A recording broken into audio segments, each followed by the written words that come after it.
Hello, everyone, and welcome to today's webinar, The Hidden Scars of Kidney Disease. Before we get started, I'd like to go over a few items so you know how to participate in today's event. You have joined the presentation listening using your computer speaker system by default. If you prefer to join over the telephone, select the arrow next to the mute or unmute icon on the bottom of the Zoom screen. Select Leave Computer Audio and then select Phone Call and follow the prompt to dial in. You will have the opportunity to submit text questions to today's presenters by typing your questions into the questions pane of the control panel. You may send in your questions at any time during the presentation. We will collect these and address them during the Q&A session at the end of today's presentation. Today's webinar is being recorded and you'll receive a follow-up email within 24 to 48 hours with a link to view the recording. And now I'd like to introduce Lydia Lauder from the Kidney Foundation to say a few words. Lydia? Thank you. Thank you very much, Tracy. And welcome to today's webinar on the hidden scars of kidney disease with Ida Aspro and Gavril Hercz. Next slide, please, Tracy. The Kidney Foundation would like to thank our sponsors for their unrestricted educational grants that have made this webinar possible. That's Otsuka, Sanofi Genzyme, AstraZeneca, and Horizon. The diagnosis of chronic kidney disease or kidney failure or end-stage kidney disease can be shocking for people since there aren't any symptoms until the disease is quite advanced. This shock is often accompanied by a feeling of grief for previous good health, a sense of loss of control, and isolation from family and friends who can't understand what it feels like. Depression and anxiety are very common in people with CKD. Some estimates indicate depression affects up to around 50% of people with CKD at some point. We hope this webinar reminds people that what they are feeling is not unusual, that they are not alone in feeling overwhelmed by a diagnosis, and that there are resources available to help adapt to a life with CKD and cope with the challenges. The Kidney Foundation of Canada is thrilled to introduce our speakers for today's webinar, Dr. Gavril Hercz and Ida Aspro.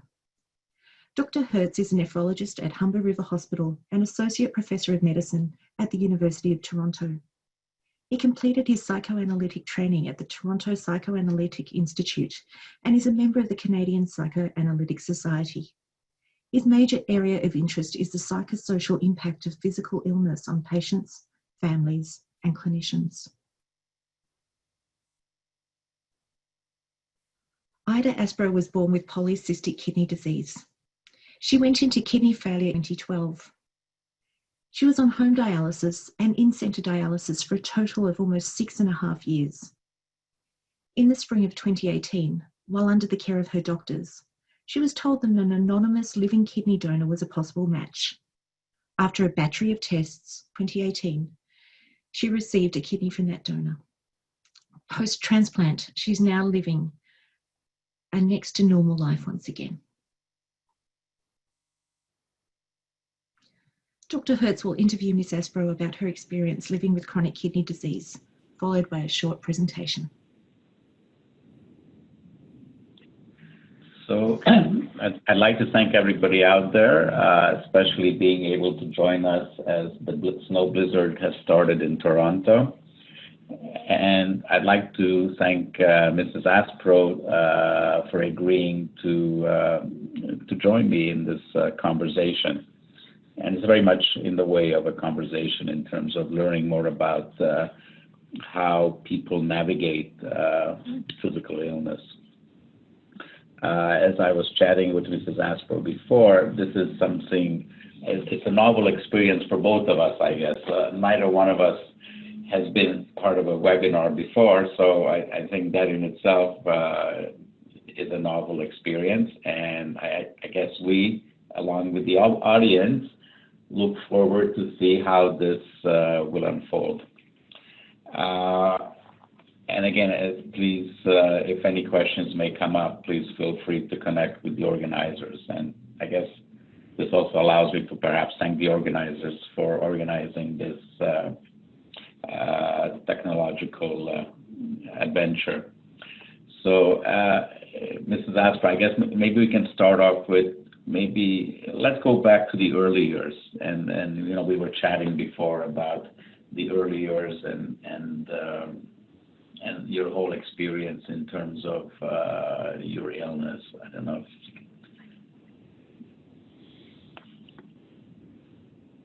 My father had polycystic kidney disease, and I grew up with polycystic kidney disease in the family. It runs strong in our family. My uncles had it. My sister has it. She had a liver and a kidney transplant. My father had dialysis for about 7 years, and I remember at Toronto Western Hospital.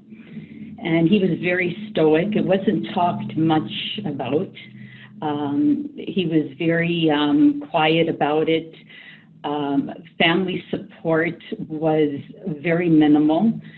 Just in our immediate family, we kind of just went with our daily lives, and my dad would go on dialysis on his own. It was hard. You developed fear. I think at that age I was probably 5 years old, and I really didn't understand what was going on. But it just became part of our lives, and my dad had a transplant 7 years after dialysis. The first one he rejected, but then a short time after he received his second transplant. And you raise actually a very important point, because I guess when we think about an illness, we think about an adult, and all of a sudden they have a heart attack or they need hip replacement. But I mean, I think you're talking about something that's lifelong. I mean, in a way, yes. Even as a child, you were exposed to very unique experiences. Do you think back to what it would have been like as a child and to experience that? Well, I could say one thing. It was frightening. There wasn't much support out there for the family, so a lot of it was not understood. Nobody knew what polycystic kidney disease was. We knew it was serious, but there was no one there to help us along the journey. Yeah, I mean, I guess maybe that's a unique aspect of polycystic kidney disease, because, as you say, it sort of runs in families. So in a way, it's all around you, and I'm not sure how much people knew about it, even the ones in the family, or how much was it talked about in the family, or very little. It was kept quiet. My uncles both had transplants, so it wasn't really talked about too much. Mm-hmm. And so, what about your father? Like, did he share his experiences with you, or? Well, I would see him, and I would see that he didn't complain much, but he would share with me his experiences on dialysis, what the transplant was like. But like I said, it was kept to a minimum. And so, do you think keeping it to a minimum means that there was like an element of shame about being ill, or was it that you had to keep it a secret, or? I believe both. Yeah, shame and. Like, how do you think about that? It's hard, because I remember at that time it would have been nice to have support, understanding. It would have made a difference, I believe. And so do you feel like when your father was in the hospital, how would your mother say anything about it, or? She was pretty quiet about it.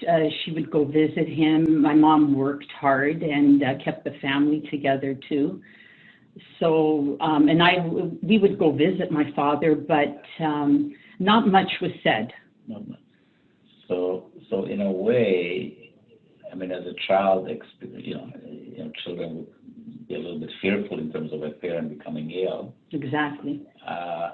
So there was nobody to really sort of explain it or sort of normalize it, or. It kind of became our normal, but no, there was no one there really to explain what was going on. I believe my dad maintained his strength by not scaring us. That's what I believe now when I look back. And what about the family? Like, how did they make sense of this illness that kind of struck so many family members? Like, well, how did they make sense of it?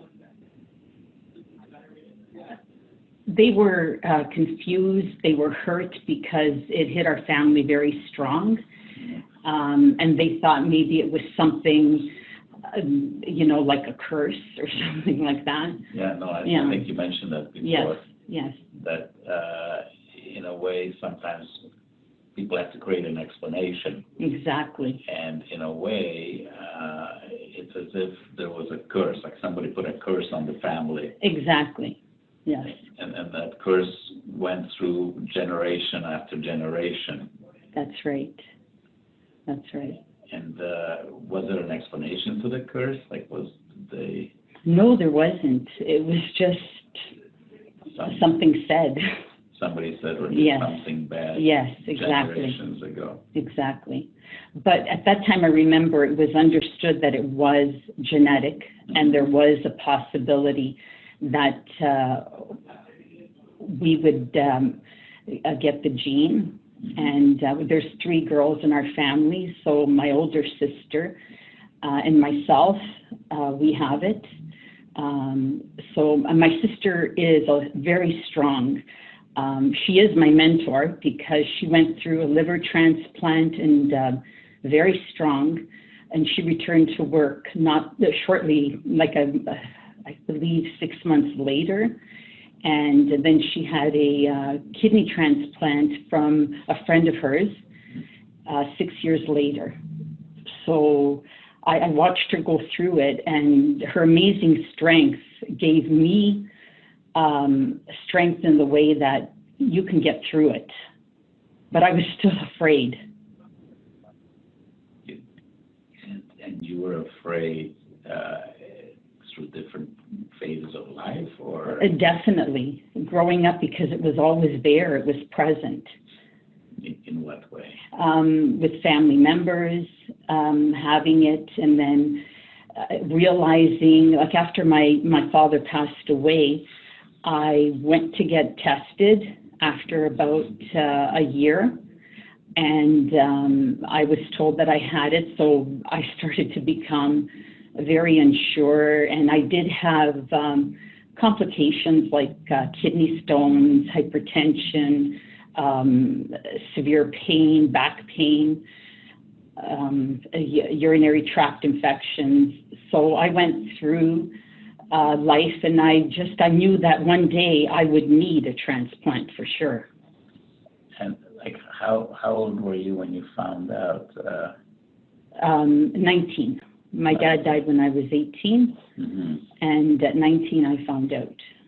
And I required surgery on my left kidney at the time. What happened? I was told there was an obstruction between the kidney and the ureter, and I was to have a stent put in, but I was told it was the polycystic kidney disease. I remember you shared a story with me once. Yes. That you even went to the hospital by yourself at that time. I did. I actually, I was booked for surgery, and this is at the age of 19, and I was told that I needed this surgery, so I went ahead. I didn't even say anything at home, and I went through the surgery. And I called home and I said I had surgery done because I didn't want to bother my mom. She was working hard, and I just thought it was the thing to do because I saw my father go through it, and he was pretty much independent. So I thought it was the right thing to do, which when I look back, it was not the right thing to do. So I guess now that you look back through your adult eyes, yes, you get a sense that it's not something that an 18-year-old or 19-year-old would do. Definitely not. And so to understand that, so do you think that was part of that stigma of having an illness and trying to keep it private? Or? I believe it's part of it. Yeah. For sure. Yeah. And then as things moved along, at a certain phase, the kidney, between that time and when you ended up on dialysis, Yes, did this topic preoccupy your mind? definitely. Definitely. In what way? Like what was? Well, what the future would bring, and just the fear kept getting worse of the unknown. So it's always the fear of the unknown. Exactly. Exactly. And I remember you told me that you actually became a nurse. Yes. Yes. Yeah. And actually, when I was 19, I was in the nursing program, and my teacher at the time was supportive, and also the students in my class were also supportive, so they came to visit. But I remember my sister was really upset with me, my older sister. How could I not tell her? And also my middle sister. They were really upset with me. Because you were sort of doing it on your own. I was doing it on my own. And tell me, like when you ended up sort of closer to dialysis, like what happened? Like what was? Okay, this is like years later. Years later, yeah. At that time, I had my son, and he inherited polycystic kidney disease. I was so worried about him because he has other medical issues that I ignored myself, and I went into emerge right at the very end when I needed dialysis right away, where the creatinine was extremely high and I felt awful. So you were sort of avoiding, I guess, thinking about it. Exactly. And I think in a way you raise an important point. Yes. And I guess what strikes me is that on the one hand, if we only look at things logically, somebody would say, well, listen, you're a nurse, you should know better, how Yes. come you didn't know? And in a way, I guess it doesn't matter, right? It doesn't matter if you're a doctor, a nurse, irrespective. We all have our own way of reacting to illness and coping with it, which a lot of the time is not logical. No, it isn't logical, but I did know that I was very sick. I knew. You knew. That, yes, yeah, it was serious, and kidney failure for sure. Just all the symptoms, and I was just worried about my husband. I was worried about my son. At the time he was having seizures and he wasn't stable, so I really worried. And it was really unnecessary because I really could have gone earlier. I mean, I see it now. I guess in a way, I wonder whether worrying about your son was a way of avoiding having to worry about yourself. For sure, for sure. Do you think that happened? Yes, yes, it had an impact. And you were telling me the story that they actually knew that your son had the illness before even he was born. Yes. When I went in for ultrasound, I was obviously a high-risk pregnancy. On ultrasound, I was told that my son definitely had some kind of renal disease, and they said most likely it is the PKD, and it was. How did you? Well, after he was born, my son was in an ICU for a couple of months, and I was told he had one umbilical artery and one vein, so they had difficulty inserting a line. They did an ultrasound, and the pediatric nephrologist at Sick Kids confirmed it was autosomal dominant PKD. So that's the same condition that you Exactly, had. Yeah. So, I mean, that must be a very trying way to start a family with. Exactly, yes. Yeah, for sure. For sure. And that must have been, I mean, never mind challenges of anybody having a child and, yes. and, all the trials and tribulations that brings, but all of a sudden, you had this other package to deal with. Yes, yes. Yeah, and like during the time he was on a ventilator, then when he was discharged home, we discovered he was deaf. But today he's doing amazing. He's incredible. He's smart. He's a lot more stable medically since I had the transplant. Mm-hmm. That made a difference. It made a big difference. He felt a lot of the stress too. Did he? Yes.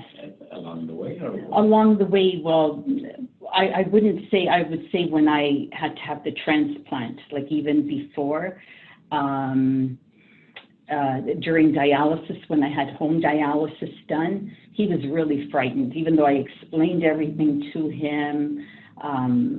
We had a support for him, but he was frightened. What do you think he was frightened of? Of the machine, of me not being well. I was feeling tired all the time. I was sick all the time. I didn't have the energy to do much, even though I tried hard. It was difficult. Yeah, I guess I might maybe explain to the audience that initially when you did start on dialysis, yes, the plan was to do home hemodialysis. That's right. So maybe take us back there and talk to us about that transition to starting dialysis. I found it challenging.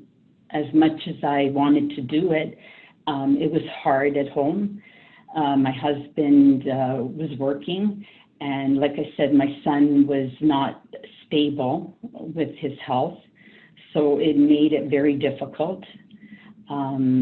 I have a mom with Alzheimer's, and she had to be admitted into a nursing home very quickly because I couldn't take care of her. So it was difficult. And then I believe after 3 years, I spoke to you about it, and I said it would be maybe wise if we went into the in-center and I did dialysis there. So initially, again, maybe it's a good time to point out how the perspective or the expectations of the kidney program, Mm-hmm. They look at you and they say, you're young, healthy, you're a nurse. Yes. For sure, home hemodialysis is for you. You'll probably pick it up in 2 weeks, and you're good as new at home. But I did pick it up, but yes, it was challenging for me. Yeah, I believe you really need support, like even physical support, emotional support. So I felt it was best for my husband and my son that I do in-center dialysis. And I guess maybe what you're saying is that when something like this happens, and all of a sudden you have to deal with this package, yes, the difficulty is not just for you as the individual, but it's for the whole family. Yes, for sure. And I wonder if in a way it does create some tensions, or it introduces an element of stress. Oh, for sure. In ways that we can't even predict when it happens. That's right. That's right. Because I think you were talking before about doing the treatment at home, and yes, you couldn't do it at night. Exactly. Yeah, it was difficult. Why was that? A lot of my son's seizures at the time, in the early years, it happened at night. Mm-hmm. And either we would have to go by ambulance, or I would have to get off the machine, stop it, and attend to my son. It was hard. So it was interrupted. It wasn't good. So I would do it during the day. Mm-hmm. I would definitely do it during the day. And I guess that worked well for your husband as well. Yes, yes. Maybe tell us a little bit about why that was better, or. It was better because my husband was at work, my son was at school, and I could deal with my dialysis during the day. It was a lot easier for the whole family. Right. Like I would have dinner ready, I would just like tend to the house and dinner, but it was hard. It started to get really hard because energy level was very low. The will was there, but the energy wasn't there. Right. But, and again, I think maybe it's useful to point out how, in a way, this may be different from one family to another. For sure, yes. So, for example, another family would say, I only do it when everybody's around because it's either more comfortable or it's how I do it. But I think what you're saying is, and maybe that's in keeping with your life story, that in a way it was easier to do it by yourself and not have other people around. And that's true. That's true. I didn't want to burden anyone. I wanted to be as independent as I could be. So that was definitely the way I was. Yeah. I mean, my sister, she was working at the time, and she offered me a lot of emotional support. And I mean, even on my days off of dialysis, we would go out and just to be able to, get fresh air. And she was very supportive that way. Friends were supportive, family. It was limited. A lot of people probably didn't come around because maybe they were overwhelmed, but I knew I needed to go to in-center. Mm-hmm. But you raise an important point yes. in terms of when you say a lot of people wouldn't come around. Yes. Do you think like people who do not have this illness or the treatment, yes. how do you think they're processing it, or how do they think about it? Well, it looks frightening, yes. especially when you don't understand what's going on. It is definitely overwhelming. I can understand it for sure, mm-hmm. But it becomes very lonely, and you become very isolated. I don't know. It was a difficult time for sure. And I guess in a way it's difficult for people to appreciate you as now somebody who needs to be connected to a machine. Yes, for sure. And for sure. And I think in a way we talked about how sometimes it's almost as if people think it's infectious, like it's like better not to get close. That's right. Or that's right. I could end up like that. Yeah, exactly. Like almost like as if it is contagious. yes. But again, it sounds silly, but it does. But I wonder if in a way people think that way. It's for sure. Or even that people may not want to speak about it with you, like. That's right. It's like enough of this talk. Let's yes. talk about yes. Or the other issue is, oh, you look good, but inside you don't feel well at all. Yeah. So I wonder if in a way becoming ill is part of that, where it's as if you go from one room to another, yes. and it's as if you become a different person, but people haven't moved with you. Exactly, that's true. Like I felt like I just existed. I wasn't productive. Mm-hmm. And that was hard for my family and myself. I became a totally different person. I became very quiet. I would sleep like endless hours. It was unbelievable. And just my energy level was not there. As much as I tried to fight it. and it was a fight. It was a fight, for sure, for me. And now, in a way, I think you sort of said something about how when you're on home dialysis, it's like you're alone. Yes. And we don't hear much about that, because I think the hospital, the kidney team are, always sort of, promoting home dialysis, and of course it's a very good treatment, but I wonder if in a way we sort of ignore some of the downsides of home dialysis. It's true, like not everybody has the support. Yes, home dialysis is optimum. You get better dialysis for sure, but it's just not feasible for everyone. you're responsible for maintaining the machine, for cleaning it, for ordering supplies, just taking care of everything. And plus everything else you have to do. And tell me, so at a certain phase, you decided to move to the in-center? Yes, So, after about 3 years, yes. Yeah, so tell me about that transition, like what was going on? Well, like I said, there were, health issues at home. But I remember when I did start in-center, I felt a little bit more freedom. And I was with other patients who were going through a similar situation as myself, and it was nice to talk to other people, just not to be alone. It was good. It felt better. So there was support. Yeah, there was support. And I think that, again, when we talk about the in-center, we don't see that part of it, right? We sort of say, well, you're better off going to home hemodialysis.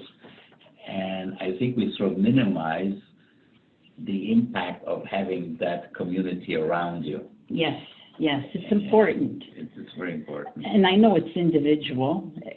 Some people may like it.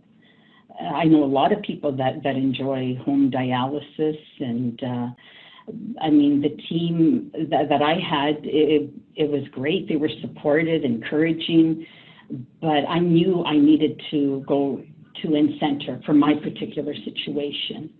And I remember we talked quite a bit pre and post home dialysis, so I felt a lot more comfortable at the in-center.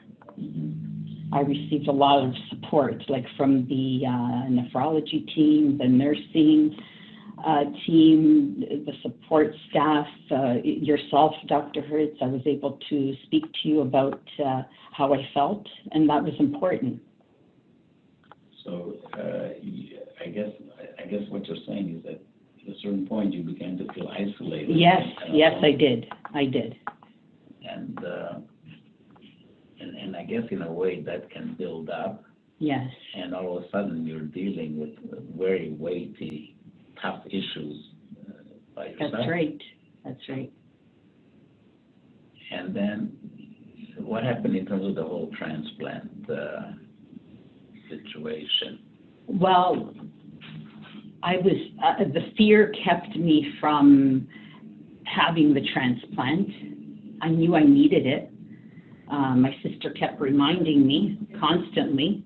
And I remember coming to you, Dr. Hercz, and you were encouraging me because I'm not as strong as my sister is. We're all different, even though we're from the same family. She's amazing, what can I say? But I tried very hard to calm my fears. But when I reached to the point that I knew I couldn't go any further because I felt like I was dying, there was no quality of life. I knew I needed help.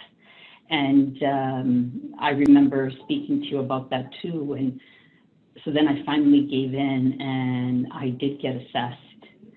And it was a go. I ended up being on top of the list. So I did receive an anonymous living donor. So going back, I guess, so in a way, a lot of people go on the transplant list the minute they end up on dialysis. Yes. But in a way, you waited. Yes. For how many years did you wait? It was about 6 years. 6 years. So during those 6 years, you were basically telling yourself, I don't want the transplant. Yes. I'd rather stay with the things the way they are. Yes, because I even saw a lot of people did really well on dialysis. They never complained or very minimal, but I felt horrible on dialysis. I wanted to feel well, but I didn't. But despite not feeling well, you didn't say, you know what, I'm going to go on a transplant. That's right. So how do you explain that? Stubbornness. I don't know. So, I wasn't thinking clearly for sure. But I guess the hesitation, there must have been some barrier for you in that. Like there must be some idea what the transplant would do. I kept thinking I was going to die. Really? Yeah, that was and I was worried. I was worried again for my son. I thought, oh my gosh, he really needs me. I have to get better. Now, I guess, as you said this, your father had a transplant. Yes, he did. And died. Yes. He had the first transplant, and he rejected it. And then shortly thereafter, he had his second transplant, and he was great for 5 years. But unfortunately, he had a heart attack while driving. Mm-hmm. Because, you know, as you're talking about how, you know, if I have a transplant, I could die. Yes, that was always in the back of my mind. And I'm just wondering now whether it's related to those early years and what your father experienced with I am sure it is. I am sure it had an impact. Because somebody else could say, you know what, I look forward to a transplant because it could be a new life or something. Like, in a way, Yeah. you weren't thinking like that. No, I wasn't. Like I said, although my sister kept saying your life will change, and she is right, it does change dramatically. Just the fear overtook me. Mm-hmm. Yeah, no, I think that's a unique comment. That's a unique comment, and in a way, I think what's also unique about that is that, as you say, you can be in the same family. Yes. Your sister had the same father. Exactly. And yet she has different ideas about that experience. Yes. Which I think is also unique. That, you know, not every family member experiences things the same way. That's true. And so you have your own unique voyage here that yes, is important to understand. Yes, my journey was different. It is different. And so having waited, I guess even the idea of entertaining the idea of a transplant was a barrier. And yes. I remember how much you said how difficult even agreeing to that. It was. It was difficult. It was. But I do remember when I did go in for assessment, I was told frequently, why did you wait so long? You really need a transplant. Yeah. And so by the time you finished all your tests, you were, I guess, at the top of the list. Yes, I was. Having waited all those years. Yes. And so what happened? I received a phone call while on dialysis. It was a Friday. And I was told that I had surgery booked, and I asked I said, for what? And she said, well, you're getting a kidney transplant. I am? I was so shocked. I thought, I don't think this is real. And this was the secretary at the time, and she said, listen, you have an appointment the following week, and you need to be assessed. But there is a donor for you. But she didn't tell me it was a live donor or what was happening, not specifics. And I remember I said, this has to be a joke. I didn't even tell anyone on the unit. But I remember when I went home, I texted you, Dr. Hercz, and I said, I got a call, and they said that I'm going to have a transplant from a possible donor. I don't know. I said, does this make sense? And you said to me, but you're on the cadaver list. I go, I am. So you had recommended to call the unit once it's opened on Monday, and I did. And then when I had gone in to get assessed, I was told that I had an anonymous living donor, and surgery was booked. Can you maybe explain it to the audience what that means? An anonymous living donor? Yeah. Well, maybe they don't. Oh, okay. It was a live donor, but I do not know who it is. And this person donated their kidney to me. So a sort of a good Samaritan. Yes. Mm-hmm. I was so grateful to God, and obviously my anonymous living donor, for giving me a new life, bringing me back to life. And You don't know that person? I don't, not at all. Not even now? Not even now. And I remember the night before I was admitted, the nurse said to me, but you must know, it's an anonymous, it's a living donor. And I said, but I really don't know who it is. And they thought, oh, she must be joking. But I said, I'm not joking, it's true. Yeah, because it's so unusual. It is. It is. It's definitely a gift. And once you had the transplant, what changed for you? You know, what do you find changed? Oh, okay, like immediately after?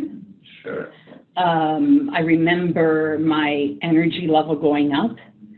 I was passing urine, liquid gold, of course, and I could breathe better, I could see better, I could taste things. I wasn't vomiting like 5 times a day, so that was drastic for me. Mm-hmm. And I just remember being so grateful, like every minute of the day, I kept thanking God and thanking my anonymous living donor, and I knew that I had to give back in some way. Maybe this is part of Yes, giving it is. back. Yes, it is. So we're grateful for that. I mean, sometimes, you know, people have transplants, and there's all kinds of ideas about the personality of the kids. Like, do you ever think about? Yeah, I've been told that, but I don't know. Like, I don't know if I've changed. I think I'm happier. Yeah. I am more productive. So it would be interesting to know the personality of my donor. Or the gender. Like, yes, the gender. Yes, I asked, but no, they wouldn't even give me the gender. Do you protected. Do you have any fantasies about? You know what? I just have this dream that one day I will meet this individual. You know, I would look forward to that day. Mm-hmm. What would you say to them? I don't know. I would just be so appreciative. I would just be grateful, like something they did. Like, and they don't even know me. They saved me. They saved my family. It's just, there's so much more I can do now. So when you say they saved your family, like, how has this changed the family? A lot less stress. There's more stability. I believe my husband is a lot more calm. He's not as frightened. He didn't talk much about it. It was always very stressful because I was sick a lot, and it was a heavy load for him, that I know. And my son felt a lot of it because even now he kept saying, I thought you were going to die. I was so scared. And he's just so grateful. Grateful to the donor, grateful I'm alive. I'm able to share in everyday life with him. And it's made a difference, even in his self-confidence. And I'm able to go to appointments with him, which makes a difference. Just, I believe his life has changed too, for the better. I guess in a way, he knows that he has polycystic kidney disease. Yes, he's being followed up at Toronto General. And they started him on the GINARC for PKD. So he's on a trial for that. And he's watched closely. So I wonder if in a way, you know, just as you experienced at an early age your father's illness and the voyage he was on, yes, maybe your son has been thinking about, you know, I wonder what my life will be like. Is it going to be like my mother's life? And then seeing you doing so well is making him feel much better about his own future. Exactly, yes, for sure. For sure. There is hope. There's a lot more hope than there was when my dad was going through it. There's more research available. People understand this maybe a bit more. It's just, I believe it will be better. I have to stay positive. No, but I mean, I think your story is a positive one. Yes. And I guess what strikes me is, what struggles you had from a very young age. Yes, yes. Many struggles. Some that are hard to talk about, but yeah, many struggles with this disease for sure. But you dealt with it with courage and Yes. resilience. Yes. So how would you characterize what would you say about your resiliency? What would you say about your strength? I believe I am strong, even though I'm afraid, but I try very hard to do as many things as I can independently. I believe maybe seeing my dad going through what he went through, it fell upon me too. I felt like I had to be the same. My sister, her positivity, her strength, her courage, she's always positive. It helped me immensely. See, I guess in a way, I would disagree with you on one thing. Really? Okay. Yeah, I guess we never really disagree. Yes. No, but what I would disagree is you say, well, I think I'm resilient and strong, but I'm also fearful. Yes. Yes. And I would venture that the more we realize those fearful, anxious parts of us, Yes. the stronger we actually are. That's true. That makes sense. Yeah. That makes sense. I believe that because I know that when I have to do something, I just have to do it. I mean, I never before would speak like this in front, whether it be a webinar or I'm part of the TAP program, the Transplant Ambassador program, and I've been able to speak about my story. So I'm sure it's had an effect on me in a good way. Can you speak about the TAP program? Because I don't know if everybody knows about it. Yeah, the Transplant Ambassador program is, I believe, in 13 hospitals. I'm not sure which ones, but it consists of living donors and recipients who have gone through the transplant. And it touches upon people who want to receive a live kidney donor or give to someone, or someone who is willing to give their kidney to someone who's waiting for a transplant, being a family member, a friend, or someone. I met someone who didn't even know the person and they gave it to them. So much like myself, an anonymous living donor. Mm-hmm. And that's wonderful. So maybe speak a little bit, because I think you've had a lot of these experiences about the support that one gets from other patients. Okay. Well, when you're going through dialysis, issues come up, which is common, but you can speak to the patients in the dialysis area. They become somewhat like your family. So you speak to them about things that are going on. They begin to know about your family. They begin to know about what your likes and dislikes are, what your fears are. So it's a good way of ventilating and getting support. The support is a big thing.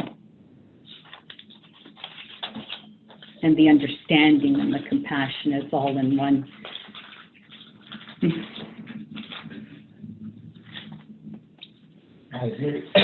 Sorry, just a bit of a cough here.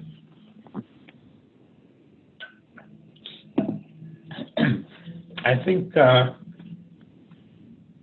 what I like, sorry. I think what I'd like to do at this point is maybe switch to our presentation, and then maybe we can always circle back to our conversation, or we can have some questions from the audience. So why don't we advance to the next slide? And I'll start with this. So I think very much what Mrs. Aspro was sort of talking to was how when we become ill, and we can see it in this sort of picture, that you can take a vase or a bowl, and in the process of becoming ill, the bowl breaks into pieces. And so on the left side, when we enter from being well to having to start dialysis, it's a major transition. And transitions in healthcare, whether you go on dialysis or you go for a transplant, all these changes make us feel extremely vulnerable. And so you can see on the left, when we become vulnerable, we have a lot of anxiety, despair. We distrust people. We don't necessarily trust that people are really well-meaning, or they have our wellness in terms of what they're trying to promote. We may even, with all the anxiety, begin to have things like headaches or nausea or rashes. So everything ends up going into, Mrs. Asper sort of nodding. Yeah, I agree. I agree. That's so true. You've experienced that. Yes. Everything becomes more enhanced. But everything becomes like a different world. That's right. And I think we tend to use a lot of denial. Like we basically say, well, it's really not going on. I guess you sort of commented. It's like, yes. I'm not ill, my son is ill. Yes, that's true. And I don't have time for dialysis because I have to take him to the doctor for his own issues. Yes. So, and to the point where somebody would say, well, that doesn't make sense. But in a way, in our coping mechanism, it does make a lot of sense. Yes. And then some people may even have things like panic attacks where all of a sudden they can't breathe or they feel a lot of chest pain, and it's almost like the world is totally out of control. And then with help, as people become feeling more secure or because of their resiliency, they begin to function better, but they will never go back to the way they were before they became ill, unfortunately. So it's not like a cold where, you have a cold and you feel miserable, you feel sorry for yourself, and then when the cold's over, you can sort of say, okay, you know what, I'm back to quote unquote normal. I think in a way, once you've been on dialysis or you receive a transplant, there are still thoughts and vulnerabilities that come and go. But at that point, then we are able to then at least have a story. And we know we're doing better when we can begin to tell the story of our illness, and we become reconnected with people in the way that we were connected to them before the illness. And I think that's very important in terms of stabilizing how we function and how we carry on. And I think at the end, there's also hope that begins to creep in, which wasn't there when we were perceiving our illness as devastating and potentially life-threatening. So maybe we can go to the next slide. And the way I think about it is that the healthcare system looks at us as these little boxes of different colors. And so every patient with kidney disease who needs to be on dialysis, well, that's what you are. You're a box.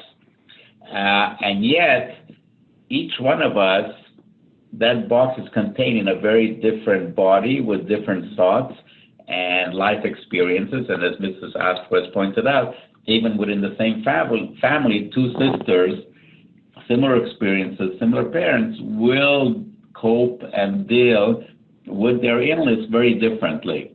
So the shape of that illness takes in that individual and within the family unit, and how the different family members relate to that individual with the illness, and the illness itself is uniquely different. But unfortunately, to some extent, the healthcare system we're in doesn't look at it that way. They just say, here's your blood pressure, here's your creatinine, here's your dialysis treatment, that's all we're going to deal with. And then sometimes I think because of that perspective or that cultural difference of how patients perceive their illness, how families perceive the illness, and how the healthcare system perceives it, these are two or 3 different cultural perspectives, and then at times there may be a disconnect. And in that point of disconnect, you may have patients who the nurse might say, oh, this patient is uncooperative, or the patient doesn't take their medications, or the patient doesn't remember when I try to teach him how to do home dialysis. So all these kinds of responses or interactions occur, and I think a lot of it is due to the fact that we are not connecting and speaking the same language as the patients. What we tell the patients, listen, now you're in the hospital, you have to speak our language, which is we're going to talk about your blood pressure and your dialysis treatment, and here's a prescription, and just take your pills and everything will be fine. And we know that that's not the whole story. So let's see what the next slide shows. Next slide. And so I think the challenge is that we need to interweave and have a perspective of the disease, which is the biological abnormality. You know, the kidney is not working, the blood pressure goes up, the fluid level goes up, the potassium goes up. And most of the clinicians see this biological abnormality.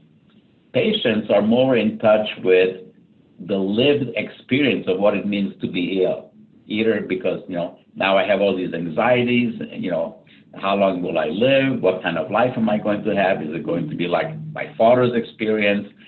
How do I feel? You know, I'm having a lot of itching, which is affecting my quality of life.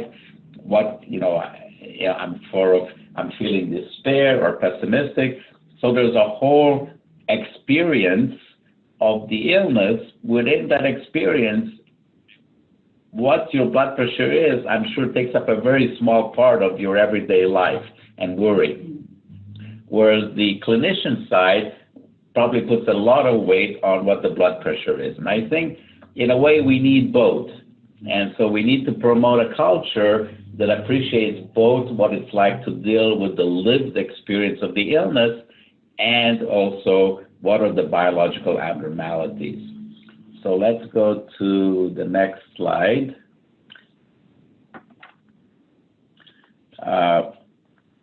I think the important thing to keep in mind, and I think you touched on this, that there is a social context to illness, meaning that it's families that struggle with illness, not individuals. So when somebody becomes ill in a family, the whole family becomes ill. And we are not oblivious to that. And I think that very often, especially when it comes to kidney disease, and especially for us clinicians in the hospital, I think it's important for us to be cognizant of the whole family and how it impacts the whole family. And sometimes more help is needed for family members who can then provide the support that the patients need. And I think that in vein of that, I think we should mention the peer support program, which is another strong support in these situations where actual patients with kidney disease are providing support for other patients. And I don't know if you wanted to comment about how powerful that can be, Mrs. Aspro. Well, it can, because it offers a lot of reassurance. You feel like you're just not alone, and there are people going through perhaps what you're going through, some more than others, some maybe just maybe less, or you know, you can identify with others when they're going through dialysis. It helps to have people around you. Yeah. You just don't feel alone. No, I sometimes believe that the support that another patient can provide by being able to provide the example of, here's somebody who is 6 months, a year ahead of me, and they're doing okay. Yes. That is such a powerful message, way more powerful than what a doctor or a nurse can say. Yes, it does make a difference. And I agree. I think the more we can support that, so kudos to the Kidney Foundation. Yeah, and you would speak to other patients too, that a lot of them, they push themselves and will join groups like bowling groups and just social groups, and they just move on and they're very positive, which is really nice to see. Yes, yes. Let's go to the next slide. And the next slide. Next slide. Okay. So one of the important things I wanted to accentuate or highlight in this talk is the transition to dialysis and how traumatic that can be. And in this slide, we can see that when patients first start dialysis, if you look at the depression scores, many of these patients score very high on depression. So the lower you are, when you start dialysis, the lower you go down on that score, the more you fall into depression. And some of these scores, like you can see that you can fall from, let's say, 54 at the top down to 44. That can increase your mortality rate by 20% and your hospitalization by 10%. So the importance of this message is that depression and anxiety are very common when patients start dialysis. By and large, many people, because of resiliency, social supports, actually improve by the end of 3 months, the first 3 months of dialysis. But keeping in mind that depression is associated with not just emotional illness, but also physical illness, and how providing support at that point of transition is extremely important. Next slide. And this is just, again, to highlight how when you start dialysis, you basically start with very high anxiety and depression, which improve, but also keeping in mind that your level of cognition is also low when you start dialysis because of all the anxiety and depression. So we all know that when we're anxious, we can't think properly. And yet the system says, oh, you just started dialysis, so I'm going to give you this manual to learn about home hemodialysis and how to do it. And of course, patients just can't deal with it. And I think, again, having a transitional program that focuses on providing more support so that we can hasten the decline in anxiety and depression will allow for greater uptake in terms of self-management, self-efficacy, learning about home dialysis, etc. Next slide. And so basically, we've been fortunate at Humber, where we started one of the first transition units, which has become an example for many other units in North America. And basically, we have a higher nurse to patients ratio, basically 1 nurse for 2 patients as opposed to 1 for 3, where there's a huge role and focus on psychosocial support and making that part of the care plan equal to managing the blood pressure, calcium, phosphorus, etc. And I think that having that psychosocial support built in and creating a sense of mindfulness in terms of the patient's voyage allows for a greater uptake of home dialysis, as we've shown. And basically what we promote is conversation, is basically respecting the patients and having a conversation, just as we had a conversation here today, as opposed to just saying to the patient, listen, we looked at your lab results and here's a prescription. And there's a whole culture of respecting the patient's backgrounds and what they're capable of. Next slide, please. And I guess this is all in the sense of interwoven with the whole culture of patient-centered care, which is really an important goal for all of us. Basically, the idea is understanding that illness is not purely a physical abnormality, but really it kind of creates a fragmentation in both ourselves, our emotional state, and also in our relationships. And the goal is really how to help people to live better with illness and how to promote that self-management. And part of it, I think, and I highlighted that, is that we really also need to promote caring for healers, because a lot of times their burnout is very common amongst nurses and physicians. And I think focuses on that allows for greater focus for patient care. Next slide, please.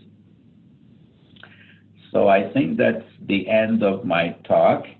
And I think we can go on to some questions. And thank you, Dr. Hercz, and thank you, Dr. Hercz and Mrs. Aspro, for such a wonderful discussion so far. We do have some questions, and as a reminder, if you do have questions, you can type them into the questions box. Dr. Hertz, our first question: where can I get help managing my mental health while living with CKD? And my renal program has no resources for me. I think we were chatting about that. I know Mrs. Aspro, you wanted to say a few words first because we chatted about where to get help and the Kidney Foundation, the Transplant Ambassador Program.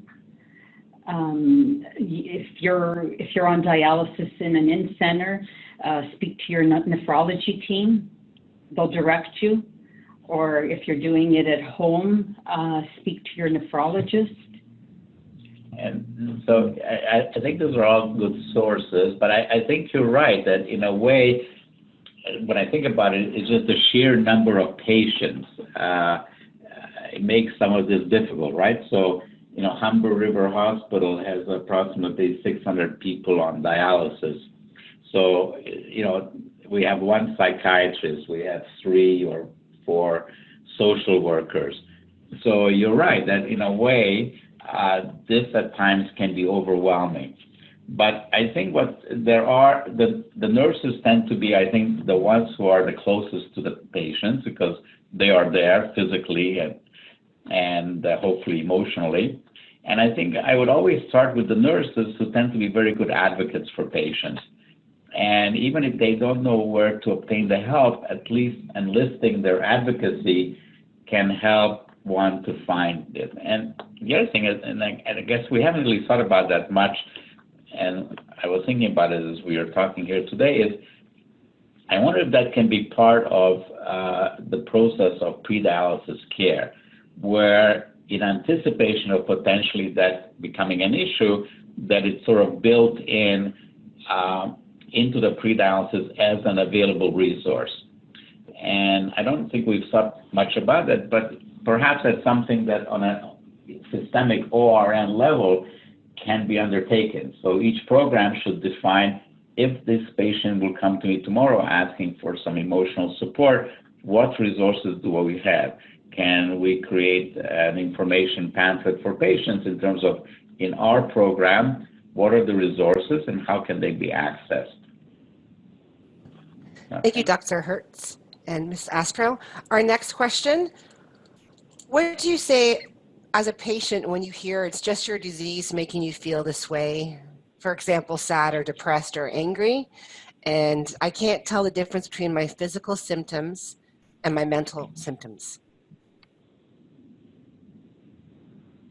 So, go ahead. So I guess this is for Mrs. Aspro in the sense of, well, like, what is one's response when people are saying, oh, this is just your physical illness making you feel this way? Is that what you're... Well, I think it actually could be for either of you. If they're asking about what should the patient do when they're hearing this and they can't tell the difference between the physical or the mental symptoms.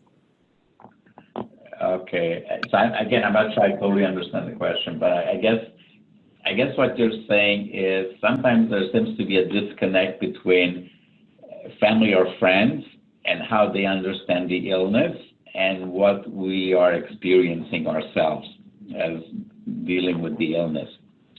And I think that several things happen. One, I think sometimes people become sort of, family and friends become tired of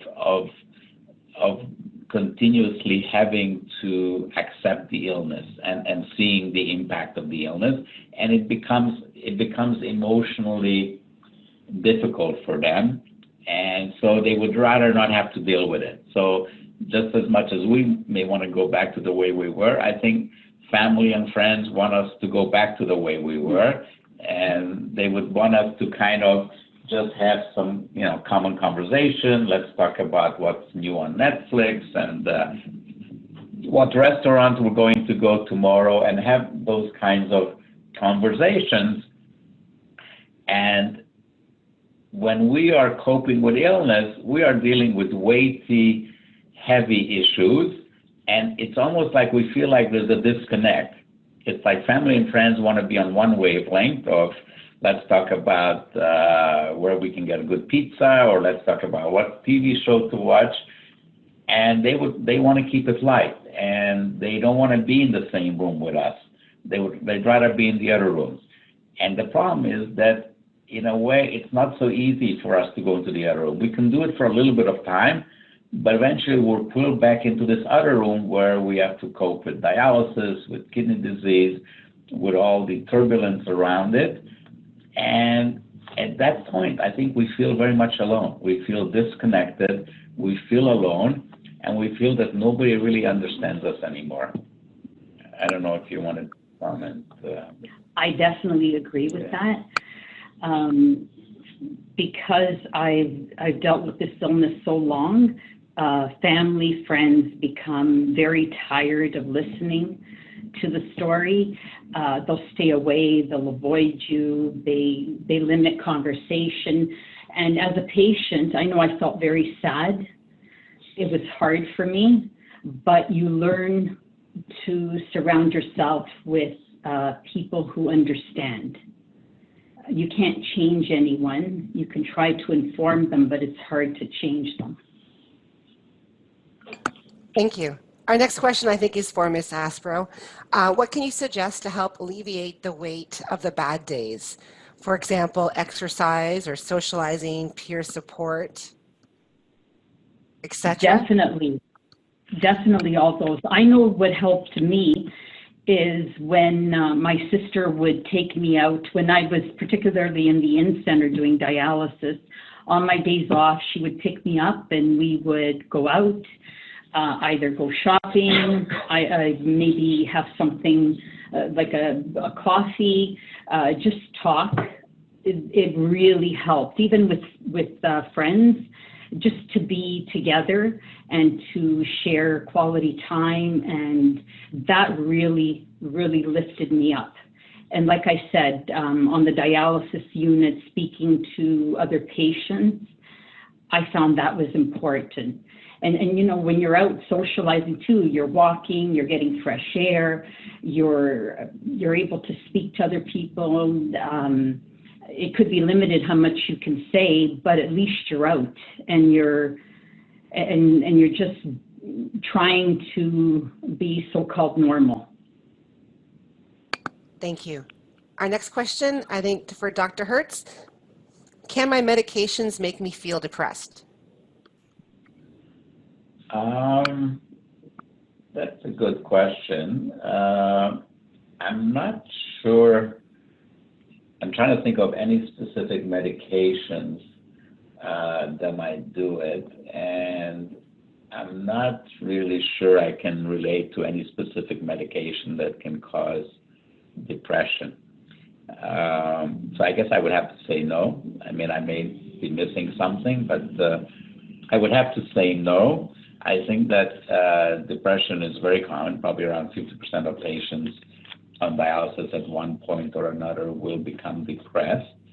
But I think that's very much the ebb and flow of the illness. And I think that strategies of coping with that are very important. And I would counsel people to look into mindfulness, which is something that's very powerful in terms of lowering anxiety and helping with depression, and other pursuits, which the most important being social, like building up your social supports, making sure that you know family and friends and socializing are very important in terms of lowering that risk or helping with that. So. Thank you. Our next question, it may be for both of you. I can't talk to my friends about my disease because I'm embarrassed. How do I ask for their help and understanding when I feel depressed?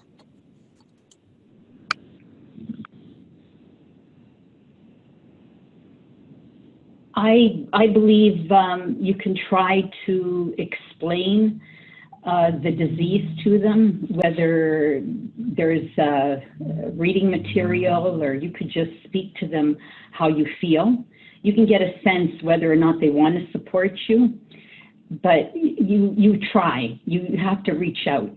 I believe that's important. Yeah, I mean, I think you're right that in a way, different people think of their illness in different ways, and I think there is a sense of sometimes shame or embarrassment about being ill. There's an embarrassment or maybe even an anxiety of how people will think about you.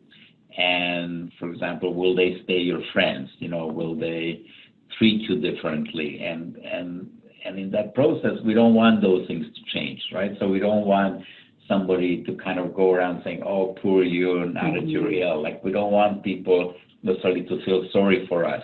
And so we kind of, in a way, put on a brave front to say, listen, I know I have this problem, but it's not affecting me, and I'm just as good as you.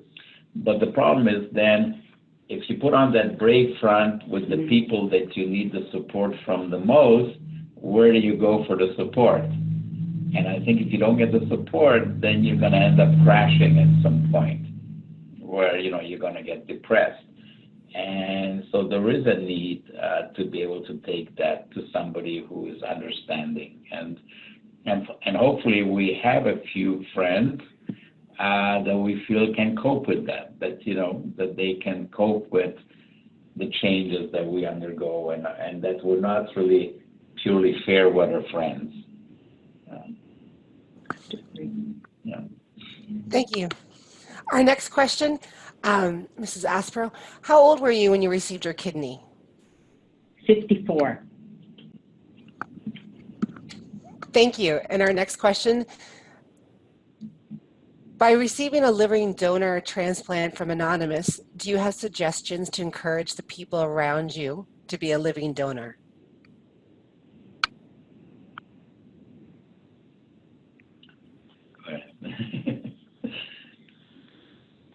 Well, you can ask friends, family.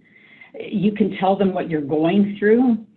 Some may be very positive. I hear a lot of stories where families do want to help. They come in and they want to get tested, or friends, like in the case of my sister, it was a coworker that donated, and it worked that way. I found that people knew about my illness, but I didn't get much support that way, to be honest.